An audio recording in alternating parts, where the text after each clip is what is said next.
Assalamualaikum warahmatullahi wabarakatuh. Salam pencerahan. Pemirsa, senang sekali bisa kembali menyapa Anda dalam program Berita TV-mu. Kali ini kami akan menyajikan sejumlah berita, di antaranya KPK limpahkan kasus suap APBD Musi Banyuasin. Rupiah kembali anjlok atas dolar Amerika. Meski cacat, para mantan pejuang Suriah bangga akan perjuangan mereka. Bersama saya Samarsha, inilah Berita TV-mu selengkapnya untuk Anda.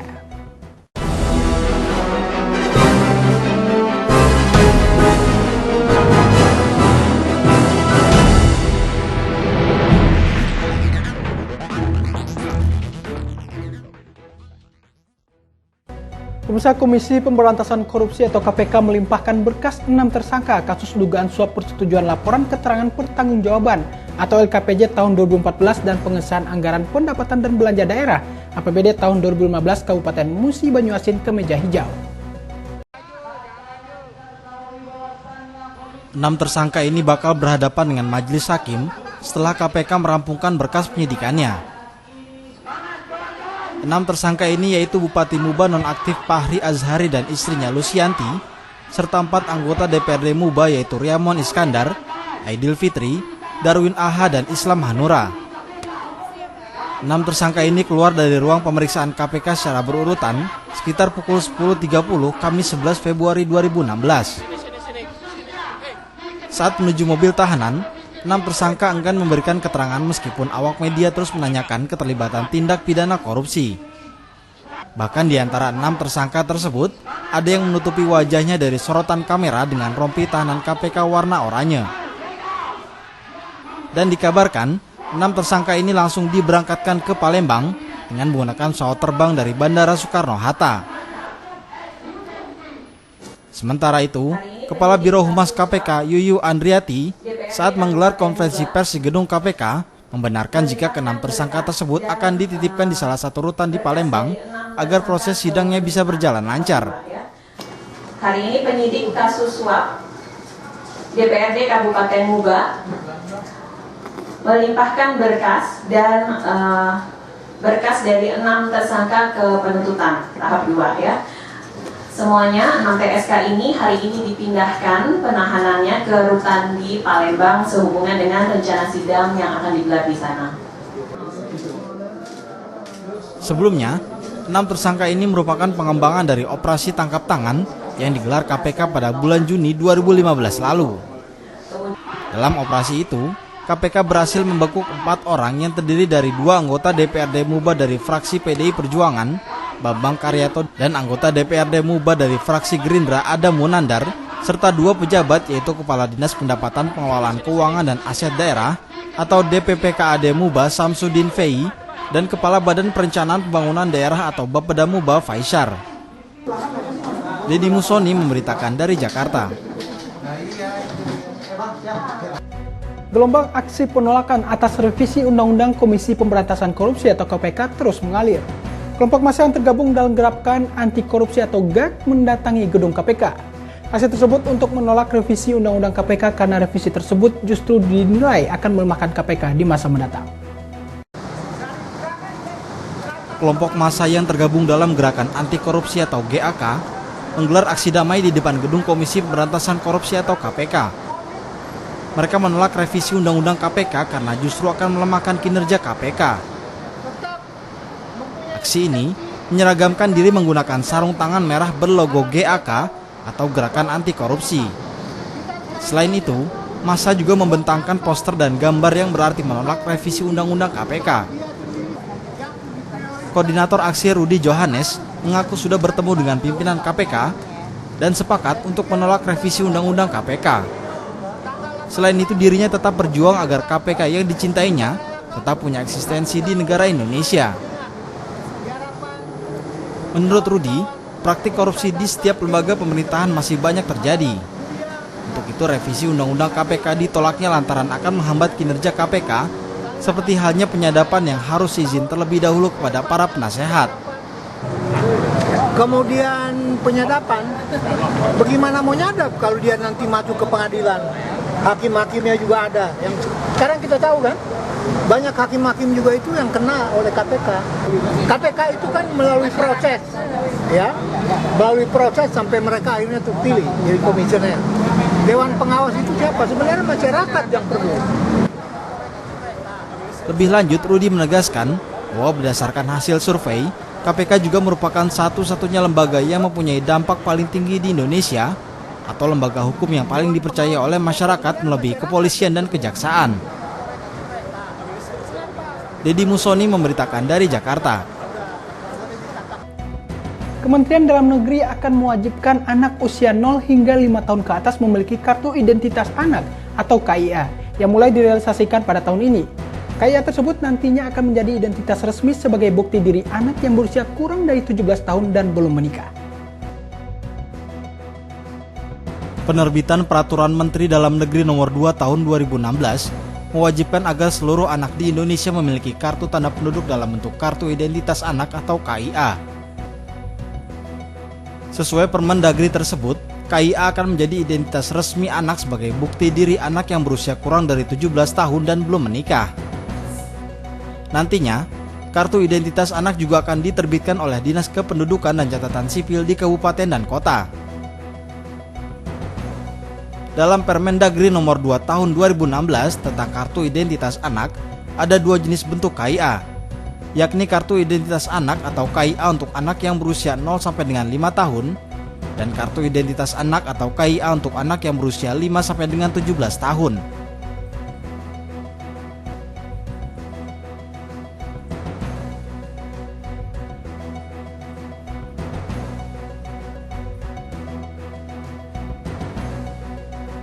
Tim TV-mu memberitakan. Pemirsa, nilai tukar rupiah terhadap dolar kembali anjlok. Saksikan informasi selengkapnya setelah jeda berikut ini.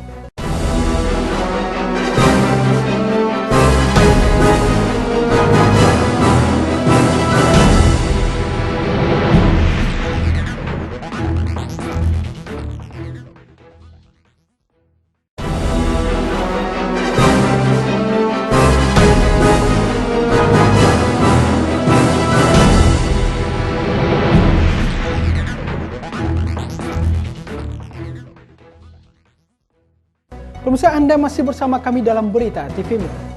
Turunnya harga minyak mentah dunia berdampak terhadap nilai tukar rupiah terhadap dolar Amerika Serikat. Pada Jumat pagi, rupiah bergerak melemah sebesar 20 poin menjadi 13.483 rupiah per dolar Amerika. Nilai tukar rupiah pada transaksi antara bank di Jakarta pada Jumat pagi melemah sebesar 20 poin. Sebelumnya, rupiah berada pada posisi 13.463 per dolar, namun dengan turunnya harga minyak mentah dunia, rupiah berada pada 13.483 rupiah per dolar Amerika. Sebagian pengamat menilai, di tengah harga minyak mentah dunia yang saat ini masih berada dalam tren pelemahan, menjadi salah satu penahan bagi mata uang rupiah untuk bergerak di area positif. Selain itu, aksi sebagian pelaku pasar uang yang mengambil untung saat mata uang domestik mengalami penguatan cukup signifikan pada beberapa hari sebelumnya. Namun, pelemahan rupiah masih cenderung terbatas, mengingat adanya rencana kenaikan Bank Sentral Amerika Serikat untuk menaikkan suku bunganya, diperkirakan tidak akan seagresif dengan melambatnya laju perekonomian global.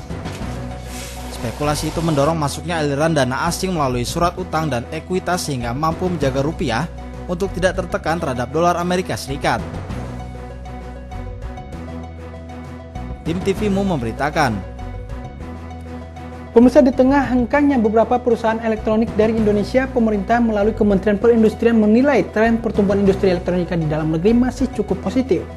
Meski adanya penurunan permintaan terhadap alat elektronik, namun secara nilai pertumbuhannya di Indonesia masih cukup baik.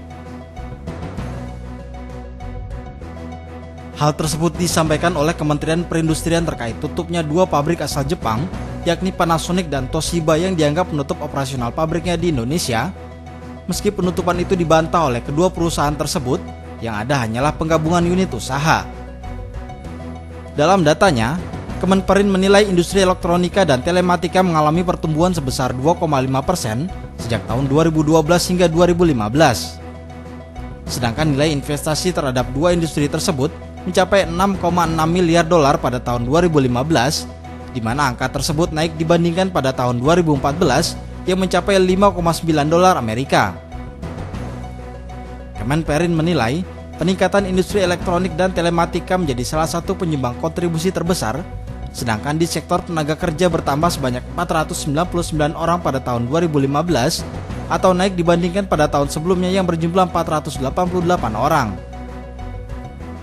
Tim TVMU memberitakan, pemerintah bakal membebaskan investor asing berbisnis melalui internet atau e-commerce. Alasannya kebijakan ini ditujukan untuk membuat Indonesia tetap kompetitif di tingkat global. pemerintah bakal mengeluarkan revisi daftar negatif investasi.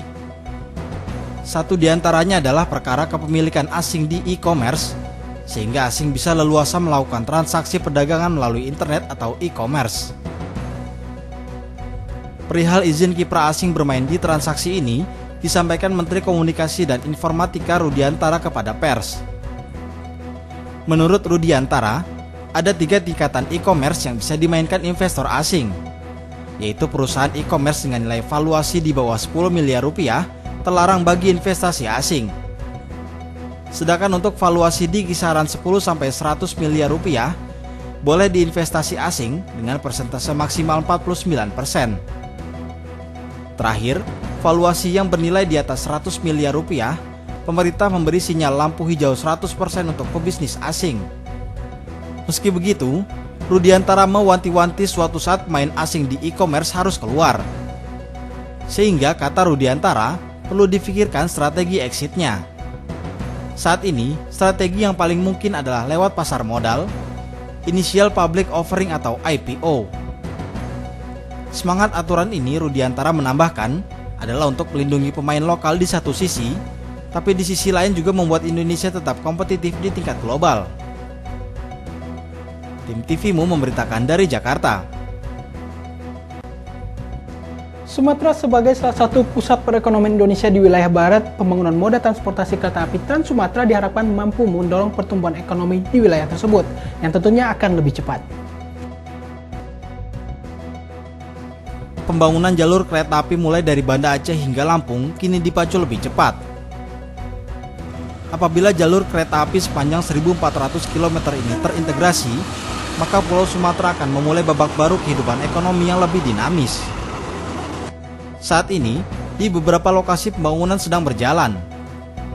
Jalur kereta api Medan Kuala Namu dibangun dengan konsep double track dengan menggunakan kereta api layang dari pusat kota Medan hingga ke pinggiran kota. Pembangunan jalur double track juga akan dilakukan untuk jalur Medan Binjai. Selanjutnya tahun ini juga akan dilakukan pembangunan jalur kereta Binjai Besitang, perbatasan Sumatera Utara dengan Aceh. Di jalur Aceh, pembangunan ruas kereta api pun sedang berlangsung.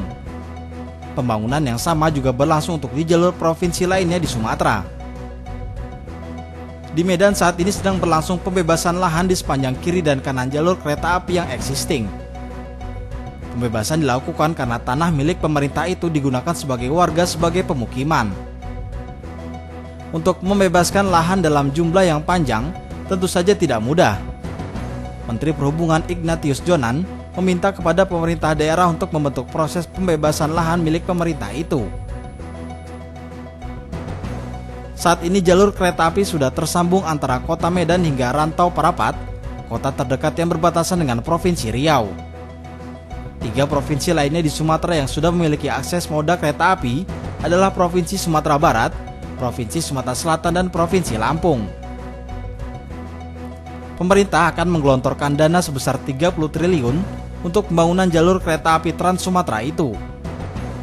Diharapkan seluruh kereta api Trans Sumatera akan terintegrasi pada tahun 2030.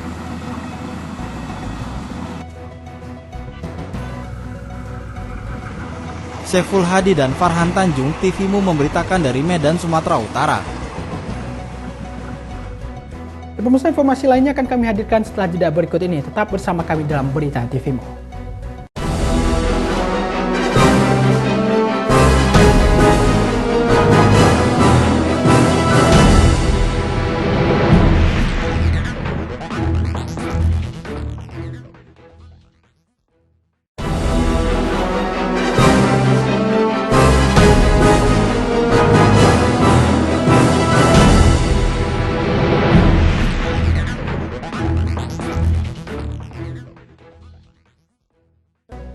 Pemirsa, terima kasih Anda masih bersama kami dalam Berita TVmu.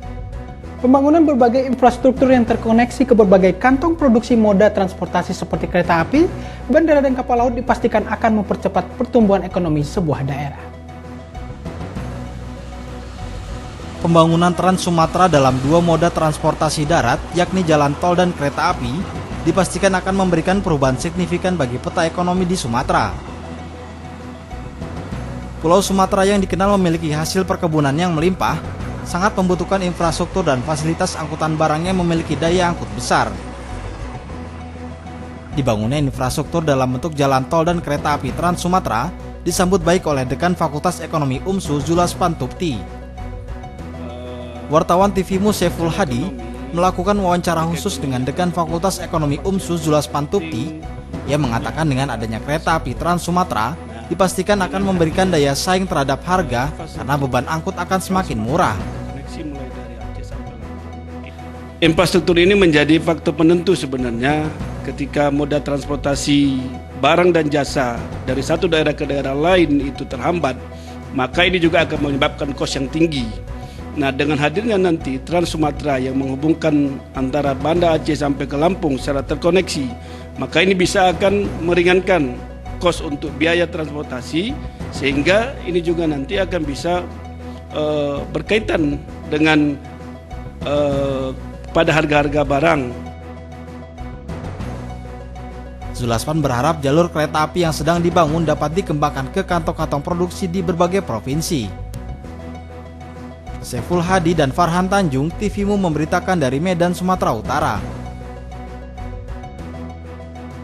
Pemirsa, Universitas Muhammadiyah Sumatera Utara melakukan kesepakatan bersama dengan pimpinan daerah Aisyah Kota Medan, yakni dalam rangka pemanfaatan klinik Pratama Aisyah Teladan 1 Medan sebagai pilot proyek penerapan program Academic Health Center. Penandatanganan MOU itu berlangsung di kampus Fakultas Kedokteran Universitas Muhammadiyah Sumatera Utara atau UMSU Medan. Wakil Rektor 1 UMSU Arifin Gultom dalam sambutannya mengatakan kerjasama ini sangat perlu, bukan saja untuk meningkatkan kualitas dari klinik ini, tetapi juga menjadi sarana bagi Fakultas Kedokteran UMSU untuk menempatkan tenaga kedokteran dan mahasiswa agar mendapatkan pengalaman sebelum terjun ke lapangan. Ini perlu bukan saja untuk meningkatkan kualitas daripada klinik kita, tapi juga menjadi sarana bagi Fakultas Kedokteran untuk menempatkan apakah namanya di tenaga pendidik kedokteran atau mungkin juga mahasiswa-mahasiswa kita yang akan kita tempatkan sebelum terjun ke tengah-tengah masyarakat untuk mendapat pengalaman lapangan. Sementara itu, pimpinan daerah Aisyah Kota Medan, Indarsi Darmawani, mengucapkan banyak terima kasih atas kesepakatan ini. Mudah-mudahan kedepannya klinik ini dapat maju dan berkembang menjadi rumah sakit Aisyah. Ini sekali lagi kami dari pimpinan daerah Aisyah mengucapkan banyak terima kasih atas kesepakatan ini. Mudah-mudahan kedepannya klinik ini akan bertambah maju menjadi rumah sakit Aisyah. Untuk ini memang kami mengucapkan banyak terima kasih dari pihak UMSU yang akan membantu kami sampai kami dapat berdiri sendiri. Saiful Hadi dan Farhan Tanjung, TVmu memberitakan dari Medan, Sumatera Utara. Pemirsa, Yogyakarta yang selama ini mempunyai julukan sebagai kota pelajar, kini semakin mengukuhkan dirinya dengan diresmikannya perpustakaan terbesar se-Asia Tenggara. Perpustakaan ini diharapkan mampu menarik minat baca di kalangan pelajar dan mahasiswa dalam menggali berbagai informasi. Pemirsa, selanjutnya kami akan menyajikan peristiwa mancanegara yang kami kemas dalam Kilas Internasional. Dan sajian ini sekaligus menjadi penutup jumpa kita kali ini. Bersama saya Samarsha dan segenap kru yang bertugas pamit undur diri dan terima kasih atas perhatian Anda. Sampai jumpa, wassalamualaikum warahmatullahi wabarakatuh.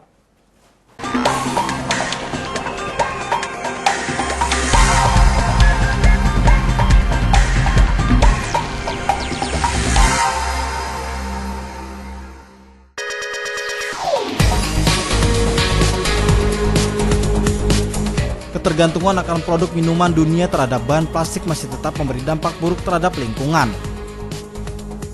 Walaupun pendauran ulang limbah plastik telah banyak diberlakukan, namun kenyataannya di Amerika sendiri jumlah plastik yang masuk ke fasilitas daur ulang hanya 9%.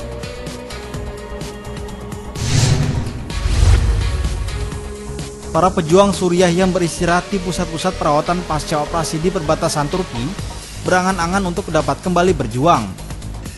Meskipun banyak dari sebagian pejuang tersebut mengalami cacat fisik akibat perang, namun sikap bangga di diri mereka tak pernah surut.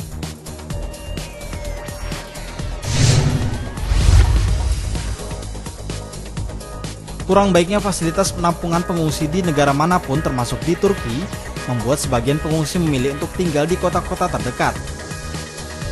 Para pengungsi ini harus menanggung sandang pangan mereka tanpa adanya bantuan dari manapun dikarenakan tidak adanya mata pencaharian lain bagi mereka selain mengemis.